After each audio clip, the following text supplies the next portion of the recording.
Hey guys, Kings Island fanboy here, and welcome back to another Kings Point episode. And in this episode, I have been doing some work off camera a little bit, and I decided that roller coaster, our side friction coaster, did not really fit in the park very well. I know it's a very rare coaster model. There's only one left. World's oldest wooden coaster. No, not world's oldest wooden coaster. World's oldest roller coaster. There's only one left. And I know that there is none at any Cedar Fair parks or anything like that. So I decided it didn't really fit in our park anymore. So I decided to remove it. But I didn't delete the coaster. I just moved it off to the side. Maybe we'll use it later. But I decided to replace it with an aero looper. Now I had some trouble building this aero looper here, as you'll see throughout the video. I think I'm pretty good at building aero loopers. I think that they're a pretty easy coaster model for me to build, and I do enjoy building them. But it's just with this one, I had so many ideas and so many things I wanted to kind of do with it and try to make it all feel like an aero coaster. So as you see right now, I've started out with kind of a smaller model, kind of, just like the loop and corkscrew model, just a smaller model of aero looper.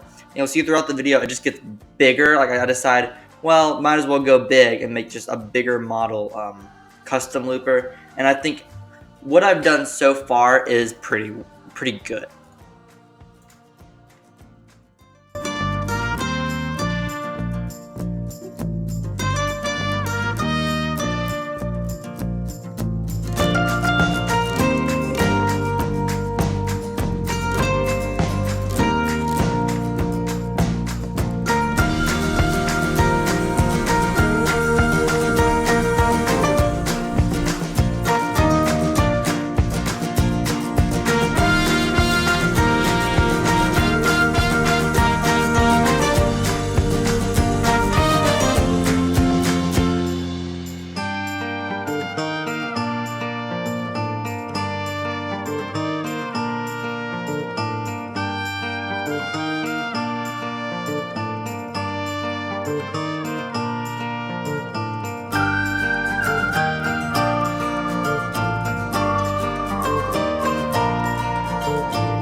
So you can see here, I kind of go for like a turn to the brake run or something like that. But then in the end, I decide to do a Batwing, very reminiscent of Viper at Darien Lake. How it has the loops, then it turns, and then it goes into the Batwing element. So that's kind of what I was going for here. And the way I build Batwings is I find the provided Batwing that Planet Coaster gives you doesn't really invert the train as much as I would like it to. Because like you see an arrow Batwing, and it's directly a corkscrew, half loop, and another corkscrew. So it like inverts you all the way. But with the bat wing that Plated Coaster gives you, it isn't really. It's more organic.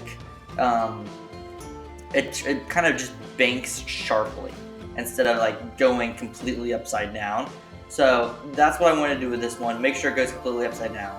So this is how I make bat wings. It's literally a corkscrew piece, a half loop piece, another half loop, and a corkscrew piece to make sure that it inverts all the way.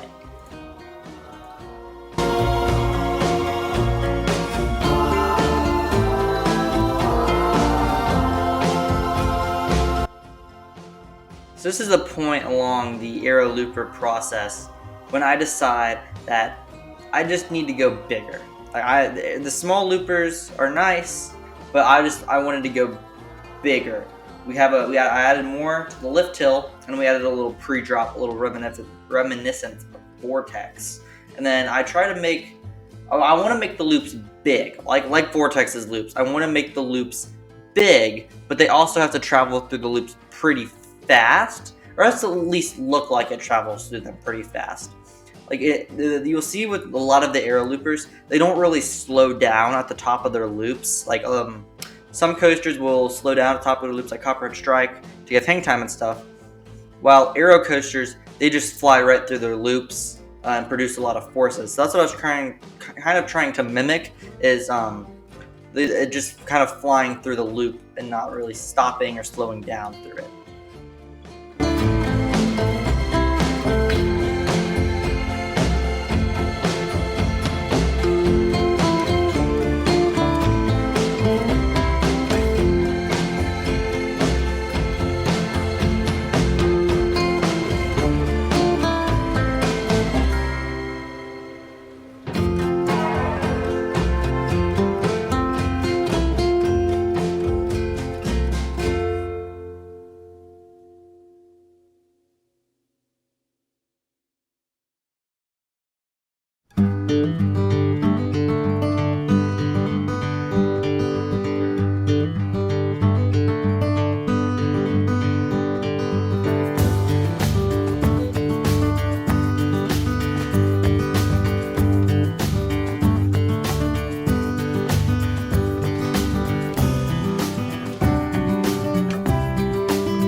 So once I go ahead and finish the bat wing, I make a jump into a mid-course brake run, and then after that, I get kind of stuck. You see, aero loopers, the brake run's not really in the middle. It's kind of like a halfway point. Well, I guess that means it will be in the middle. But anyway, I get kind of stuck after the mid-course because it needs to slow the train down a lot, because that's what aero mid-courses do, is they will slow the train down a lot. And then usually after an aero mid-course, it will go into double corkscrew or bat wing, but I already have a bat wing in our layout. And we're still quite a bit away from the station if I want to do a corkscrew, I would have to redo, or I would have to, it would mess up a lot of the layout. It would be very hard to get it back to the station.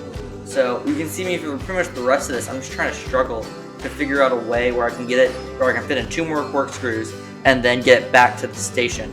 I do a little thing where it like dives kind of underground next to a pathway. It's like that's not very Aero-like.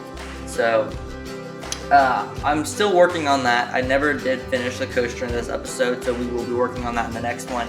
But I am still trying to figure out how I want this layout to do, how I want the layout to go, sorry. I might finish it off camera because it's just a lot of messing around, experimenting to try to get it the most realistic and Aero-like I possibly can. I try to go for a dive straight into the corkscrews right after the mid-course. I do some meandering like Anaconda does at King's Minion. So I tried a lot of different things here. I ended up not deciding on what I really want to do. So I will most likely finish it off camera because it's just a lot of messing around, trying to figure out what I wanted to do. But we will just continue working on this coaster in the next episode.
Well, that's all for this episode of Kings Point, and even though we didn't get to finish the coaster in this episode, we did make some good progress, and I will be finishing it off camera or either in the next episode.